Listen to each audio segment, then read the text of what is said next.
et aujourd'hui j'avais à cœur de vous parler de la foi. Hébreux chapitre 11 au verset 1 nous dit « Or la foi, c'est la ferme assurance des choses qu'on espère, la démonstration de celles qu'on ne voit pas. » On est tous d'accord pour dire que la foi, c'est croire en Dieu. Mais il y a une autre dimension de la foi. La foi, en réalité, c'est faire pleinement confiance à Dieu. C'est croire que Dieu nous garde, que Dieu nous guide sur le bon chemin, qu'il a quelque chose de prévu pour nous et que même si on ne voit pas, on sait au fond de nous qu'il nous a déjà donné et qu'il nous donnera. Donc oui, la foi, c'est croire en Dieu, c'est croire que Jésus est mort à la croix pour nous, pour nos péchés. Mais c'est aussi la ferme assurance qu'il est à nos côtés, qu'il l'est aujourd'hui et qu'il le sera pour toujours.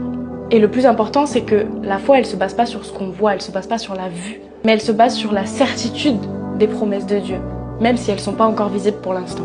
Dans Jean chapitre 20 au verset 29, il est écrit « Parce que tu m'as vu, tu as cru.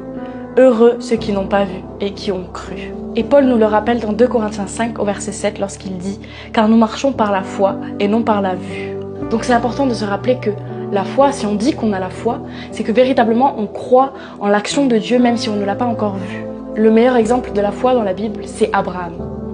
Abraham, il a eu la foi, il a cru que Dieu avait un bon chemin pour lui. Lorsque Dieu lui a dit de partir avec sa famille, de partir loin, et qu'il ne savait pas pourquoi, il l'a fait.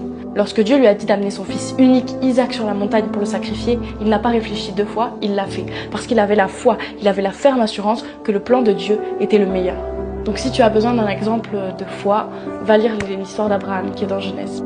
Et donc c'est ça, avoir la vraie foi. C'est un peu une foi aveugle, on pourrait dire. C'est marcher en obéissant à Dieu, même si le chemin il est incertain.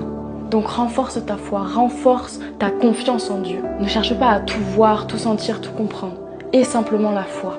Médite ce message, travaille sur ta foi, que Dieu te bénisse.